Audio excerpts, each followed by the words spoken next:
grâce, la faveur de Dieu nous soit davantage accordée afin que nous puissions nous préparer pour le retour de notre Seigneur Jésus-Christ. Comme vous le savez très bien, le monde dans lequel nous vivons est un monde éphémère, est un monde dérisoire. Et nous l'avons dit la fois passée que Jésus-Christ doit revenir bientôt et ce retour doit être préparé par ses serviteurs.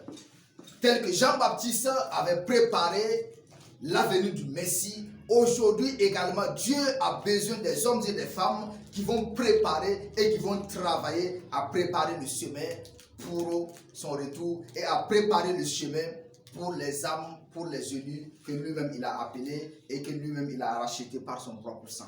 Et Jésus-Christ doit revenir bientôt et il a besoin de toi et moi pour préparer son église, pour préparer son peuple afin que lui-même il puisse, n'est-ce pas, les enlever afin de les présenter à son Père qui est notre Dieu, à son Père qui est notre Créateur, à son Père qui est le fondateur de ce monde, à son Père qui est le Créateur des cieux et de la terre.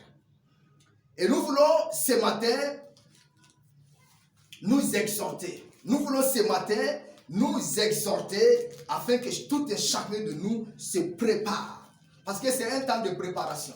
Si vous lisez le monde, si vous faites une lecture de ce monde-là, vous comprendrez avec moi que nous devons non seulement nous préparer, mais aussi préparer ceux qui sont autour de nous et les amener autant que nous pouvons à comprendre les principes du royaume de Dieu. Parce que le Jésus que nous prêchons, le Jésus que les hommes sont en train de prêcher aujourd'hui, ils sont en train de négliger un certain nombre de choses, un certain nombre de caractères de Jésus-Christ qui n'expliquent pas aux gens.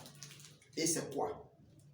Le même Jésus qui fut sur la croix, qui a dit de les pardonner ceux qui l'ont crucifié là, ce sera le même Jésus qui reviendra sur la terre pour exterminer les impies. C'est le même Jésus. Et nous allons voir dans Ésaïe 63, que nous ne pouvons pas lire tout, nous allons lire quelques passages. Ésaïe 63, à partir du verset 1er, il dit: qui est celui qui vient d'Édom, de Bosra, en vêtements rouges, en vêtements rouges, en habit éclatant et se redressant avec fierté dans la plénitude de sa force. C'est moi qui ai promis le salut, qui ai le pouvoir de délivrer. Amen. Ça, c'est Jésus,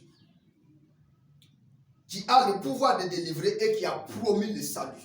Il a dit que celui qui croit en moi ne mourra pas. Il a dit que celui qui croit en moi vivra quand bien même il va mourir. Il a dit, si vous croyez en moi, vous aurez la vie éternelle. Nous allons voir dans Jean chapitre 17, la Bible dit que la vie éternelle est que tu connaisses le seul vrai Dieu et celui qui l'a envoyé, Jésus-Christ. Alléluia. Et si nous connaissons le seul vrai Dieu et celui qui a envoyé Jésus-Christ, ce Jésus nous a promis le salut. Ce Jésus a dit que je m'en vais vers le Père afin de vous préparer, n'est-ce pas, une place. Et lorsque je serai là, je vous prendrai et là où je serai, vous y serez aussi. Donc Jésus nous a promis le salut. Et nous voyons ici, quand Ésaïe, l'Esprit de Dieu a pris Ésaïe dans une vision et il a vu Jésus dans une autre dimension. Vous savez, Jésus a plusieurs facettes. Jésus est à la fois l'agneau de Dieu et il est aussi à la fois le lion de la tribu de Juda. Donc, il était venu premièrement en tant qu'agneau de Dieu qui sauve et qui délivre, en tant qu'agneau de Dieu qui, à travers lequel Dieu devait délivrer le monde par son sang. Mais il reviendra dans ce monde également en tant que lion. En tant que lion. Et nous voyons ici, si vous continuez la lecture, vous allez voir que Ésaïe dans la vision, parce que c'est en extase que Dieu a pris, que l'Esprit de Dieu a pris du prophète Ésaïe pour voir cette vision. Et vous voyez dans le verset 2, il dit, voici Ésaïe maintenant qui commence maintenant à se poser des questions, qui commence à demander. Il dit, pourquoi tes vêtements sont rouges et tes vêtements comme les vêtements de celui qui foule l'eau dans la cuve? Verset 3, j'ai été seul à fouler au pressoir et nul homme d'entre les peuples n'était avec moi.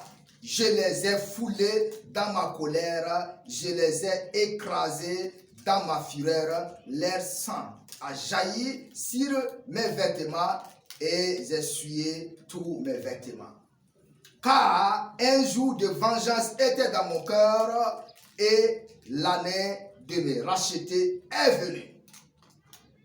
Alléluia. Un jour de vengeance, c'est-à-dire quoi? Dieu, Jésus-Christ, va se venger de ses adversaires. Tous ceux qui sont contre ses principes, tous ceux qui sont contre son royaume, il se vengera de ses adversaires. Il se vengera de ses adversaires. Le verset 5 dit, je regardais et personne pour m'aider.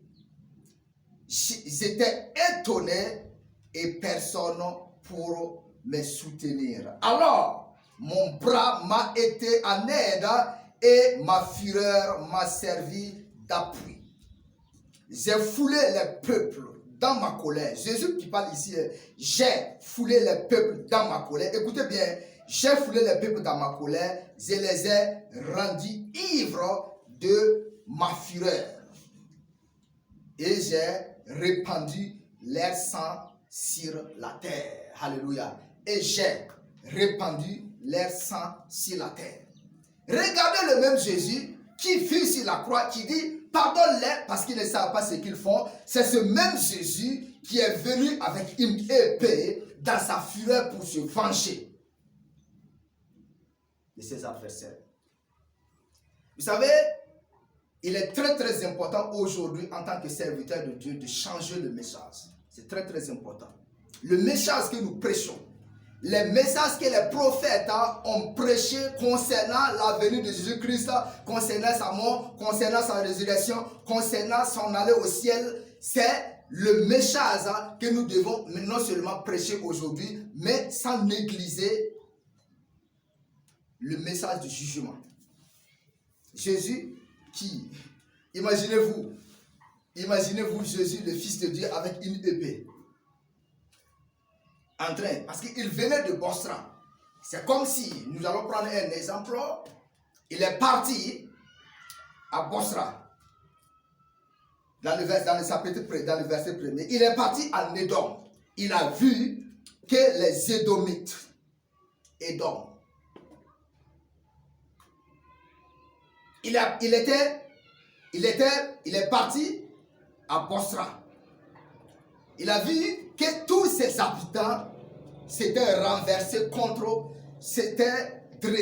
ils étaient dressés contre son royaume, contre ses principes. Et la Bible dit, nous voyons ici ce qu'il a donné comme un exemple et la raison pour laquelle, parce que l'année des rachetés de Dieu est en train de s'afficher.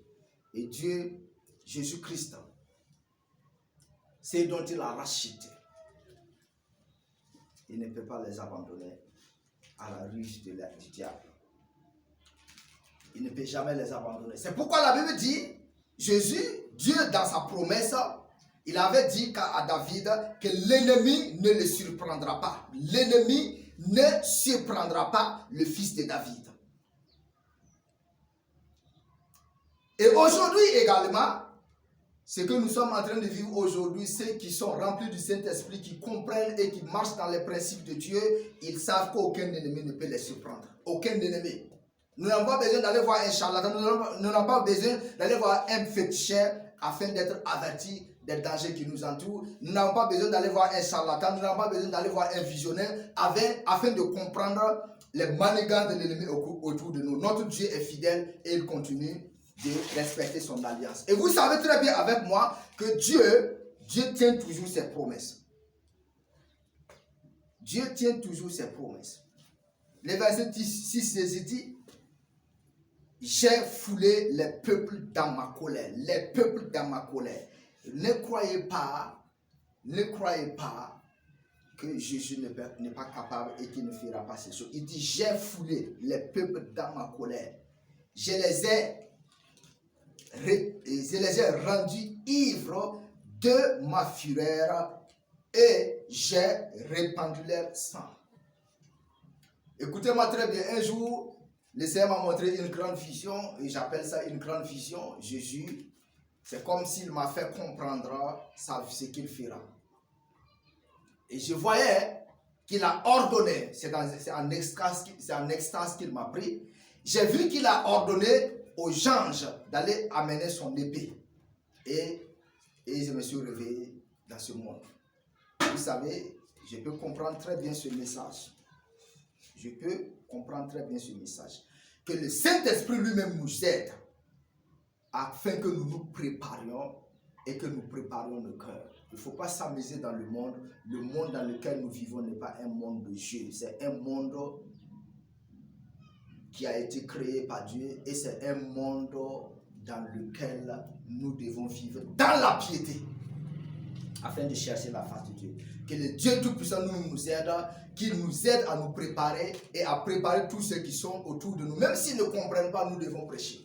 Même s'ils ne comprennent pas le message de Jésus-Christ, nous devons quand même, nous avons le devoir de les informer. Que le Dieu Tout-Puissant vous bénisse. Au nom du Père, du Fils et du Saint-Esprit, nous avons prié. Amen.